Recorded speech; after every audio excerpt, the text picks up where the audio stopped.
સુપ્રભાત વિદ્યાર્થી મિત્રો, આજે આપણે પ્રકરણ 6 કરીશું, ત્રિકોણ અને એના ગુણધર્મો. ત્રિકોણ કોને કહેવામાં આવે છે અને ત્રિકોણના કેટલા પ્રકારો છે એ આપણે જોઈશું. આ ઉપરાંત ત્રિકોણના જે વિવિધ પ્રકારો છે એ કેના આધારે પાડવામાં આવે છે એનો આપણે અભ્યાસ કરીશું. તેમજ ત્રિકોણના જે ખૂણાઓ હોય એ વિવિધ ખૂણાઓના માપ જે છે એ કેવી રીતના શોધવામાં આવશે એનો અહીં આજે આપણે અભ્યાસ કરીશું. તો હવે આપણે કરશું પ્રકરણ નંબર 6, ત્રિકોણ અને તેના ગુણધર્મો. ત્રિકોણ અને એના ગુણધર્મો એ પ્રકરણની અંદર આપણને જે અભ્યાસ કરવાનો છે એ કઈ કઈ બાબતનો કરવાનો છે એ આપણે જોઈએ. તો સૌપ્રથમ ત્રિકોણ એટલે શું? તો સામાન્ય રીતે તમે જાણો જ છો કે ત્રિકોણ એટલે 3 બાજુ ધરાવતું જે બંધ બહુકોણ હોય એને ત્રિકોણ કહેવામાં આવે છે. હવે ત્રિકોણના કુલ 6 અંગો હોય છે. અહીં આપણે એના સામાન્ય ગુણધર્મો જોઈશું. તો ત્રિકોણના કુલ 6 અંગો હોય છે, એની 3 બાજુ હોય છે અને 3 ખૂણા હોય છે. ત્રિકોણના શિરોબિંદુને તેની સામેની બાજુના મધ્યબિંદુ સાથે જોડતો રેખાખંડ જે હોય એને ત્રિકોણની મધ્યગા કહેવાય છે. ત્રિકોણમાં 3 મધ્યગાઓ હોય છે. આપણે જ્યારે ત્રિકોણ દોરશું ત્યારે હું તમને આ સમજાવીશ, પરંતુ હમણાં આપણે થિયરિકલ સમજી લઈએ. તો આ જે છે એ બધું તમારે પોઈન્ટ જે છે એ લખવાના છે કે ત્રિકોણના જે શિરોબિંદુ હોય 3 એની સામેની બાજુ જે હોય રેખાખંડની અંદર જે લાઈન આપણે જોડીએ એને ત્રિકોણની મધ્યગા કહેવામાં આવે છે. આમ ત્રિકોણની અંદર 3 મધ્યગાઓ હોય છે. ત્રિકોણના શિરોબિંદુમાંથી તેની સામેની બાજુ પર દોરેલા લંબ રેખાખંડને ત્રિકોણનો વેધ કહેવાય છે. ત્રિકોણમાં 3 વેધ છે. ત્રિકોણની અંદર 3 મધ્યગા છે અને ત્રિકોણની અંદર 3 વેધ છે. જ્યારે ત્રિકોણની કોઈ બાજુને લંબાવવામાં આવે ત્યારે બહિષ્કોણ બને છે. ત્રિકોણની જે 3 બાજુ હોય એમાંથી કોઈ પણ એક બાજુને આપણે લંબાવીએ તો એમાં બહિષ્કોણ બને છે, જે દરેક શિરોબિંદુ આગળ 2 રીતે બહિષ્કોણની રચી શકાય છે. હવે ત્રિકોણની મધ્યગા એટલે શું આપણે સમજી લઈએ આકૃતિ દ્વારા. જે આ લાઈન છે એ લાઈનની બરાબર વચ્ચે જે વચ્ચેથી ભાગ કરી અને બીજા શિરોબિંદુ સામે એના જે સામેનું શિરોબિંદુ હોય એની સાથે જો એને જોડવામાં આવે તો એને કહેવામાં આવે છે ત્રિકોણની મધ્યગા. જે સામેની જે બાજુ હોય એ 2 બાજુ એની બરાબર હોવી જોઈએ, વચ્ચે અહીં એને કરવામાં આવે છે. એવી રીતના આ એસી જે બાજુ છે એની વચ્ચોવચ્ચ બરાબર આપણે અહીંથી લઈ અને બી સુધી જો કોઈ લાઈન આપણે દોરીએ તો એને પણ એની મધ્યગા કહેવામાં આવશે. એવી જ રીતના અહીં એ બી લાઈન પર બરાબર વચ્ચેથી લઈ અને એની સામેનું જે શિરોબિંદુ છે સી એની સાથે જો આપણે લાઈન દોરીએ તો એને એની મધ્યગા કહેવામાં આવશે. હવે ત્રિકોણનો વેધ એટલે શું? મધ્યગા એટલે કે બી અને સી ની જે વચ્ચે આવતી હોય, જેમ કે આ લાઈન છે તો એની મધ્યગા કહી શકાય. અહીંયા કદાચ હું પોઈન્ટની જગ્યાએ લખું કે એ ડી, તો એ ડી જે છે એની મધ્યગા કહેવાશે કે બરાબર વચ્ચે આવેલી છે, પરંતુ એનો વેધ કહેવાશે નહીં. વેધ છે એ શિરોબિંદુથી એકદમ સીધી લીટીમાં આવે અને નીચે જે રેખાખંડ હોય એની સાથે એને જોઈન્ટ કરીએ તો એને એનો વેધ કહેવામાં આવશે. અહીં એ એલ છે એ એનો વેધ છે અને એ અને ડી છે એની મધ્યગા છે. તો મધ્યગા અને જે વેધ છે અલગ અલગ હોઈ શકે છે. જો એક જ સરખી બાજુ ધરાવતો ત્રિકોણ હોય એટલે કે સમબાજુ ધરાવતો ત્રિકોણ હોય તો એમાં વેધ અને મધ્યગા છે એ એક જ હશે, સરખી જ હશે. જે વેધ હશે એ જ મધ્યગા હશે. પરંતુ સમ દ્વિબાજુ ત્રિકોણ હોય, વિષમ બાજુ ત્રિકોણ હોય એની અંદર જે મધ્યગા છે એ પણ અલગ હશે અને વેધ છે એ પણ અલગ હશે. આ ત્રિકોણની અંદર એલ છે એની મધ્યગા વેધ છે અને એડી છે એની મધ્યગા છે. આપણે કરી રહ્યા હતા ત્રિકોણનો બહિષ્કોણ. ત્રિકોણની કોઈ પણ એક બાજુને આવી રીતના લંબાવવામાં આવે તો જે બારેનો એનો ભાગ છે એને બહિષ્કોણ કહેવાય. અહીં જે આ 80 અંશનો ખૂણો છે એ ત્રિકોણનો બહિષ્કોણ છે. એવી જ રીતના અહીં આ બાજુ લંબાવી છે તો આ જે છે 125 અંશ એ પણ એનો બહિષ્કોણ છે. અહીં 100 અંશ છે એ પણ એનો બહિષ્કોણ છે. અહીં 75 અંશ છે એ પણ એનો બહિષ્કોણ છે. આ બાજુને લંબાવી છે. આપણને જે આપણે પોઈન્ટ જોઈએ મેં કીધું હતું કે કોઈ પણ ત્રિકોણ છે એને બે બહિષ્કોણ આવી રીતના તમે લંબાવી શકો. આ બાજુને પણ આપણે લંબાવીએ તો આ જે બાજુ થશે એ પણ એનો બહિષ્કોણ થશે. આ પણ બહિષ્કોણ છે અને હજી આ બાજુને આપણે લંબાવશું તો આ પણ એનો બહિષ્કોણ થશે. એટલે એના બે બહિષ્કોણ, દરેક બાજુને જે હોય દરેક ખૂણા એના બે બહિષ્કોણ હોય છે. જેવી રીતના આપણે આમ બાજુ લંબાવીએ એમ એના બહિષ્કોણ જે છે એ વધી જાય. જો આ બાજુ લંબાવશું તો એનો બહિષ્કોણ મળશે, આ બાજુ લંબાવશું તો એનો આપણને બહિષ્કોણ મળશે. અહીં આપણને કહ્યું જ હતું કે દરેક શિરોબિંદુ આગળ બે રીતે બહિષ્કોણ રચી શકાય છે, જે હમણાં આપણે જોયું. હવે બહિષ્કોણનો ગુણધર્મ. ત્રિકોણનો કોઈ પણ બહિષ્કોણનું માપ તેના અંતઃસમૂહકોના માપના સરવાળા જેટલું હોય છે. ત્રિકોણના જે બહિષ્કોણનું માપ હોય એ એની જે સામેના બે ખૂણાના માપનો આપણે સરવાળો કરીએ એટલું હોય છે. હવે એ આપણે જોઈશું. અહીં આપણને જે ત્રિકોણ છે એનો બહિષ્કોણ આપેલો છે x. હવે અહીં લખેલું જ છે કે નીચેની આકૃતિમાં બહિષ્કોણનું માપ શોધો. તો એની આ બહિષ્કોણ છે એની સામેની બાજુના જે બે ખૂણાનો સરવાળો થાય એટલું આનું માપ હોય. અહીં આનો જવાબ આવશે 50 + 70 બરાબર 120 તો અહીં જે છે x નું માપ થશે આપણું 120. એવી રીતના આ જે બહિષ્કોણ છે એની સામેના ખૂણાઓ થશે આ બંને. તો આનું જે આપણું માપ થશે એ થશે આપણું 110. આ બંનેનો જે સરવાળો કરશું ને આવશે એ એનું માપ થશે. આવી જ રીતના જે બાકીના ખૂણા છે એનું તમે માપ જે છે એ શોધી શકો છો. જેમ કે આ બહિષ્કોણ છે તો એના બે સામેના ખૂણા આ છે તો એનું માપ થશે 70 બંનેનો પ્લસ કરશીને એ. તો અહીં આપણને કહ્યું છે કે જે બહિષ્કોણ હોય છે એના માપ છે અંતઃસમૂહકોના માપના સરવાળા જેટલું જ હોય છે. હવે ત્રિકોણના ત્રણ ખૂણાનો સરવાળો. ત્રિકોણની અંદર જે ત્રણ ખૂણાઓ આપેલા હોય એનો જો આપણે સરવાળો કરીએ તો 180 અંશ થવો જોઈએ. હવે જો કોઈ ત્રિકોણની ત્રણેય બાજુની લંબાઈ એક સરખી હોય તો એને સમબાજુ ત્રિકોણ કહેવામાં આવે છે. સમબાજુ ત્રિકોણમાં દરેક ખૂણાનું માપ છે એ 60 અંશ હોય છે. જો ત્રિકોણની ઓછામાં ઓછી બે બાજુની લંબાઈ એક સરખી હોય તો એને સમદ્વિબાજુ ત્રિકોણ કહેવામાં આવે છે. એટલે કે બે બાજુ એક સરખી લંબાઈ ધરાવતી હોય તો એને સમદ્વિબાજુ ત્રિકોણ કહેવામાં આવે છે. ત્રીજું, જો એકે એની બાજુ એક સરખી ના હોય તો એને વિષમબાજુ ત્રિકોણ કહેવામાં આવે છે. ત્રિકોણની બાજુના આધારે તો એના ત્રણ પ્રકાર પડે છે: સમબાજુ, સમદ્વિબાજુ અને વિષમબાજુ. એવી જ રીતના ત્રિકોણના ત્રણ ખૂણાના આધારે પણ એના પ્રકાર પડે છે, જેમાં એક પ્રકાર આવે છે લઘુકોણ, ગુરુકોણ અને ત્રીજો આવે છે કાટકોણ.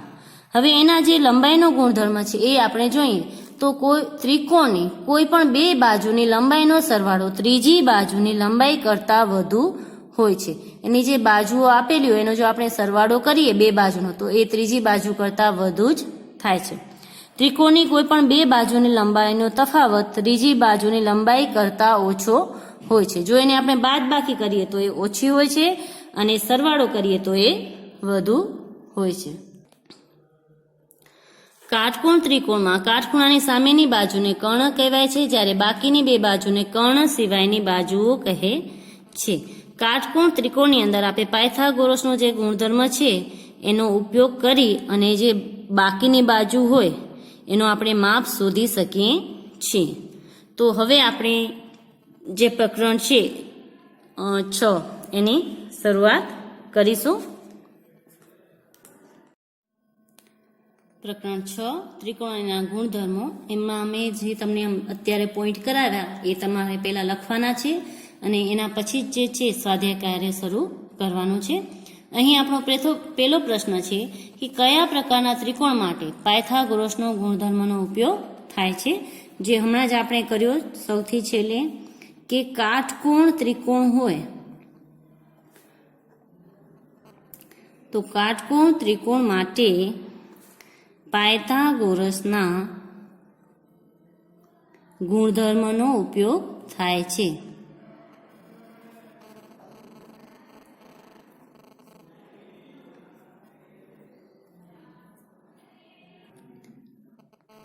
પ્રશ્ન આપણે બીજો આપેલો છે કે 2 સેમી 5 સેમી અને 3 સેમી બાજુઓના માપ ધરાવતો ત્રિકોણ રચી શકાય.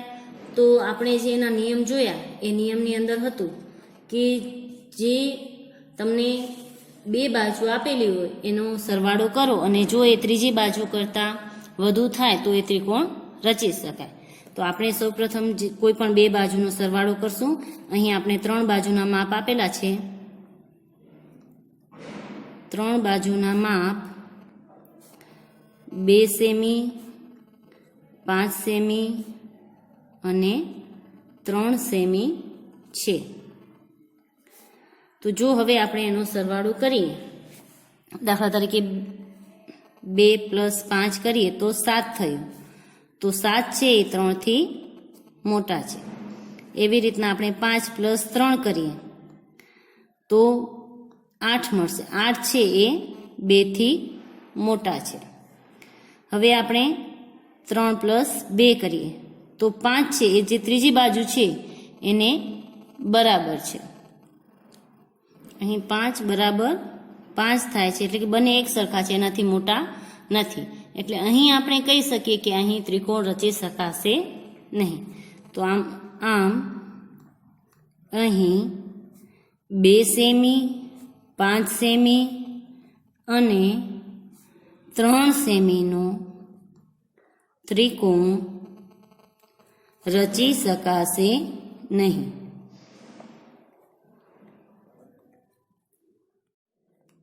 એના પછીનો આપણે પ્રશ્ન કરશું, માપપટ્ટીની મદદથી યોગ્ય માપનો સમદ્વિબાજુ સમબાજુ અને વિષમ બાજુ ત્રિકોણ દોરો. તો આ ત્રિકોણ કેવી રીતના દોરવામાં આવે છે એ હવે આપણે જોઈશું. સૌપ્રથમ સમબાજુ ત્રિકોણ દોરીએ તો સમબાજુ ત્રિકોણ એટલે એની ત્રણેય બાજુ સરખી હોય એવો ત્રિકોણ. તો આપણે સ્કેલ લેવાની અને સ્કેલને આવી રીતના રાખી અને બધી બાજુ સરખી હોય એવો ત્રિકોણ દોરતા હોઈએ. તો અહીં હું 0 થી 4 સુધીનો માપ લઉં છું. 4 સેન્ટીમીટર. એવી જ રીતના 4 સેન્ટીમીટર મારે આવી રીતના દોરવાનું છે. ઉપર 4 સેન્ટીમીટર માપ લેવાનું. બરાબર વચ્ચે આવે એવી રીતના માપ લઈ ને હું આવી રીતના લાઈન દોરીશ. અહીંથી 4 સેન્ટીમીટર 0 થી ને બરાબર વચ્ચે લઈશ એટલે આ બાજુ પણ 4 સેન્ટીમીટર જ આવશે. એટલે અહીં પણ મારે 4 સેન્ટીમીટર આવી રીતના કરવાનું. ત્રણેય બાજુ આપણે 4 સેન્ટીમીટરનો માપ લીધો એટલે આ થશે આપણો સમબાજુ ત્રિકોણ. અહીં આપણે લખી નાખવું 4 સેમી 4 સેમી અને 4 સેમી. તો આ થયું આપણો સમબાજુ ત્રિકોણ, જેમાં ત્રણેય બાજુના માપ જે છે એક જ સરખા આવે એને કહેવાય સમબાજુ ત્રિકોણ. હવે આપણે કરશું દ્વિસમબાજુ ત્રિકોણ. દ્વિસમબાજુ ત્રિકોણની અંદર 2 બાજુના માપ એક સરખા લેવામાં આવે છે. એટલે સૌપ્રથમ આપણે માપ લઈએ તો અહીંથી હું 4 સેન્ટીમીટર આવી રીતના કરું છું. 4ની જગ્યાએ 5 સેન્ટીમીટર પણ લઈ શકું, પરંતુ હું 4 સેન્ટીમીટર જ લઉં છું. આ 4 સેન્ટીમીટર. આ બાજુનું માપ છે એ પણ હું 4 સેન્ટીમીટર લઈશ.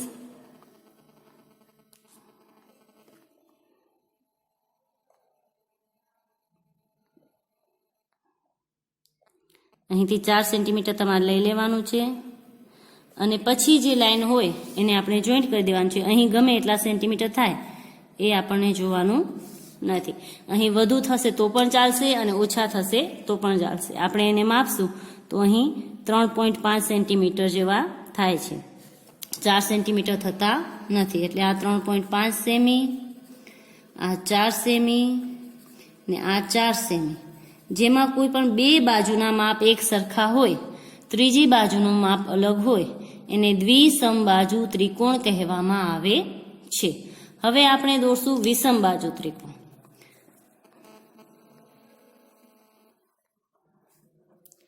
વિષમબાજુ ત્રિકોણ એટલે એવો ત્રિકોણ કે જેમાં એક પણ બાજુનું માપ સરખું હોય નહીં, અલગ અલગ માપ હોય ત્રણેય બાજુના, એને વિષમબાજુ ત્રિકોણ કહેવામાં આવે છે. તો હવે આપણે એ દોરીશું. એમાં તમે એક 4 સેન્ટીમીટર 5 સેન્ટીમીટર ગમે એ બાજુનું માપ લઈ અને તમે એને દોરી શકો છો. અહીં હું એને 4 સેન્ટીમીટર લઉં છું. આ 4 સેન્ટીમીટર માપ લીધો. બીજો માપ અહીંથી 6 સેન્ટીમીટર લઉં છું. ત્રીજો અહીંથી એને જોઈન્ટ કરીશ. ગમે એટલી બાજુ થશે ચાલશે, તો મને 5 સેન્ટીમીટર કે 5.5 સેન્ટીમીટર કરીને કરી શકું છું. તો આ 5.5 સેન્ટીમીટર, આ 6 સેમી ને આ 4 સેમી. ત્રણેય બાજુના માપ અલગ અલગ હોય તો એને આપણે કહી શકીએ વિષમ બાજુ ત્રિકોણ. તો આવી રીતના જે છે એ તમે ત્રણેય અલગ અલગ બાજુના માપના પણ ત્રિકોણ કરી શકો છો.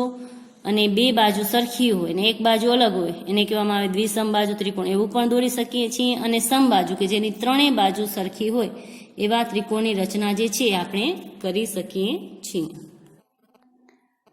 અહીં આપણને એક પ્રશ્ન આપેલો છે કે એક ત્રિકોણના બહિષ્કોણનું માપ 90 અંશ છે તો તેના એક અંતઃસમૂહકોણનું માપ આકૃતિ દોરી શોધો.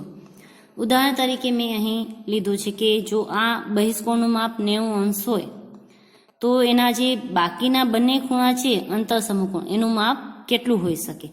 તો આપણે આગળ જોયું કે જેટલું બહિષ્કોણનું માપ હોય એ આ બંનેનો સરવાળો કરીએ ત્યારે આપણને મળે. હવે આ જે બંને ખૂણા જે છે એ એક જ સરખા માપના હશે એવું આપણે ધારી લઈએ, કેમ કે સમદ્વિબાજુ ત્રિકોણ હોય તો એની અંદર જે બે ખૂણા હોય છે એ એક જ માપના હોય છે. તો આ બંને ખૂણાનું માપ એક જ સરખું હશે એવું આપણે માનીને કરીએ. તો જો આ 90નો છે તો આ બંનેનો ખૂણાનું 90 ના થશે. હવે એ બંને ખૂણા 90 ના થાય. હવે ત્રિકોણના સરવાળાનો નિયમ છે કે એના ત્રણેય ખૂણાનો સરવાળો છે, ત્રણેય ખૂણાનો સરવાળો 180 થાય. તો 90 અહીં છે, 90 આ બંનેનું હોય તો આનું પણ કેટલું આવે 90 અંશ આવે અહીં પણ.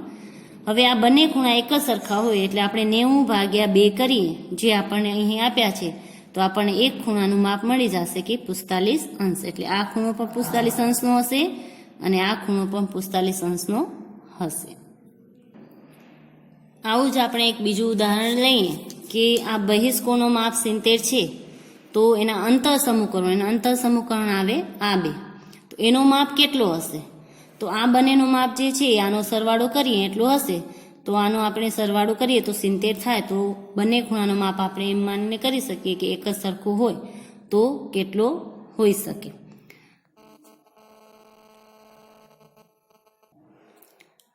પરંતુ અહીં તમે જોશો તો જો આના બંનેને આપણે અડધા અડધા કરીએ તો અહીં 35 અને અહીં 35 70 કરીએ તો આ જે ખૂણો છે એ આપણો થાય 110નો, કેમ કે આ ત્રણેયનો જે સરવાળો છે 180 થવો જોઈએ. એટલે 35 પ્લસ આપણે 110 કરીએ તો આપણને જે ટોટલ મળવો જોઈએ 180. તો અહીં એ આપણને મળે છે.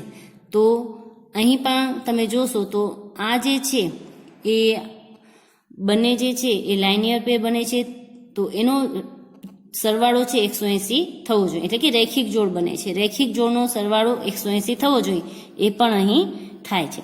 એટલે આ જે બંને ખૂણા છે એનું માપ 35 અંશ હોઈ શકે. તો આપણે અહીં 70 ભાગ્યા 2 કરશું તો આપણને મળશે 35 અંશ. એટલે એક ખૂણો 35નો હશે અને બીજો ખૂણો પણ 35નો હોઈ શકે છે. આ બંનેનો સરવાળો અહીં આવશે. તો આપણે લખશું કે અહીં એક ખૂણાનું માપ 35 અંશ છે. તો આવી રીતના જ્યારે પણ તમને કોઈ પણ દાખલો આપેલો હોય ત્યારે તમે કોઈ પણ માપ આપેલું હોય તો એને ભાગ્યા 2 કરી અને સામેના જે ખૂણા છે એનું માપ શોધી શકો છો. હવે આપણે એક પ્રશ્ન કરીશું કે એક કાટકોણ ત્રિકોણ છે એની બે બાજુઓના માપ તમને અહીં આપેલા છે કે એકનું માપ છે 10 સેમી અને બીજાનું માપ છે 24 સેમી હોય તો તેના કર્ણનું માપ શોધો. આપણને શોધવાનું છે એનું કર્ણનું માપ અને પછી એ ત્રિકોણની પરિમિતિ કેટલી થાય આપણને શોધવાની છે. તો હવે અહીં આપણે જવાબ લખશું. એમાં આપણે એક ત્રિકોણની આકૃતિ દોરીશું રફ. આ મેં ત્રિકોણની આકૃતિ દોરી જે કાટકોણ ત્રિકોણ આપણને દોરવાનો છે એટલે કાટખૂણો બને એવું. તો કાટકોણ ત્રિકોણની અંદર જે આ સામેની બાજુ હોય એને કહેવામાં આવે છે કર્ણ. હવે આપણે આ બંને બાજુના માપ લખીએ તો આ 10 સેમી છે આ 24 સેમી છે એમ આપણે ધારી લઈએ. આપણને આ બાજુનું માપ શોધવાનું છે અને પછી ત્રિકોણની પરિમિતિ શોધવાની છે. તો જ્યારે કાટકોણ ત્રિકોણ આપેલો હોય ત્યારે પાયથાગોરસનો જે નિયમ છે એનો આપણે ઉપયોગ કરી શકીએ છીએ. તો પાયથાગોરસનો નિયમ છે કે દાખલા તરીકે મેં આ ત્રિકોણને એ બી સી એમ નામ આપ્યું, તો એ બીનો વર્ગ પ્લસ બીસી નો વર્ગ બરાબર જે તમારો એસી છે એ નો વર્ગ થશે. તો આ જે છે એનું સૂત્ર છે. તો આપણને અત્યારે એસી શોધવાનો છે.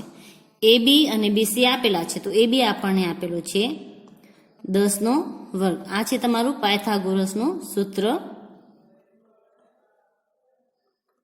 જ્યારે કાટકોણ ત્રિકોણ આપેલો એટલે કે અહીં 90 અંશ થતો હોય એવો ત્રિકોણ આપેલો હોય અને એના કર્ણનું માપ શોધવાનું અથવા તો કોઈ પણ બાજુનું માપ શોધવાનું હોય ત્યારે આપણે આ નિયમનો ઉપયોગ કરી શકીએ છીએ. 10 નો વર્ગ પ્લસ 24 નો વર્ગ બરાબર અહીં થશે 80 નો વર્ગ. હવે અહીં 10 નો વર્ગ થશે, આપણે કરીએ તો 10 ગુણ્યા 10 એટલે થશે 100. એવી રીતના આપણે 24 નો વર્ગ કરીએ તો 576 બરાબર આપણો આવશે 80 નો વર્ગ. હવે અહીં આ બંનેનો આપણે સરવાળો કરીએ એટલે આપણને મળશે 676 80 નો વર્ગ. હવે અહીંથી વર્ગ કાઢવો હોય તો આપણે આનું વર્ગમૂળ કરવું પડે એટલે 676 છે એનું વર્ગમૂળ થશે.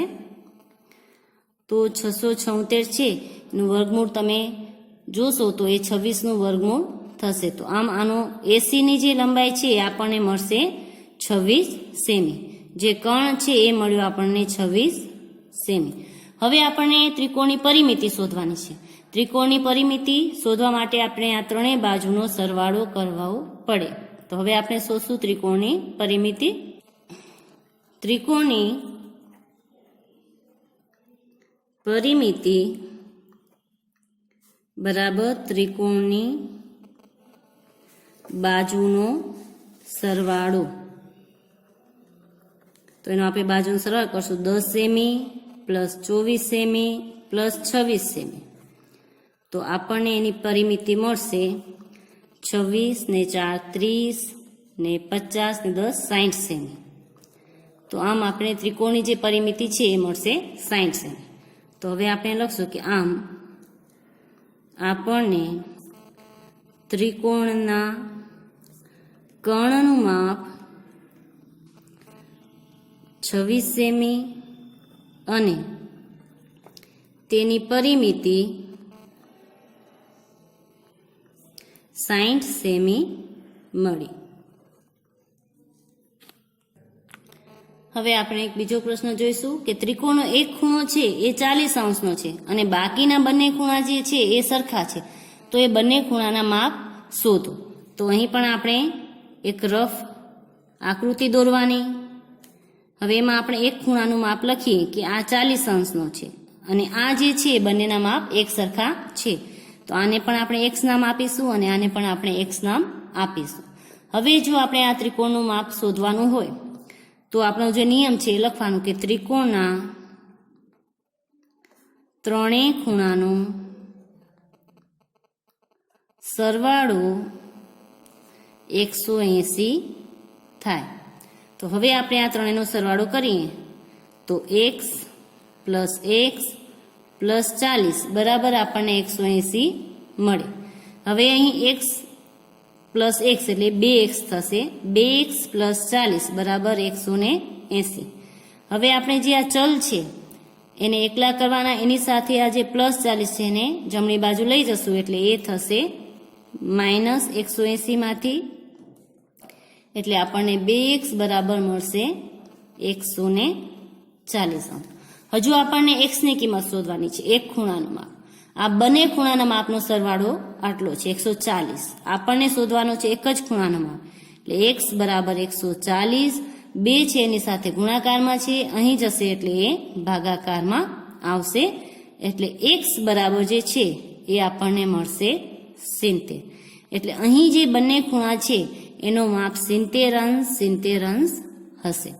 તો આવી રીતના જ્યારે કોઈ પણ એક ખૂણાનો માપ આપેલો હોય અને બાકીના બંને ખૂણાના માપ જો એક સરખા હોય તો તમે એને સરળતાથી શોધી શકો છો.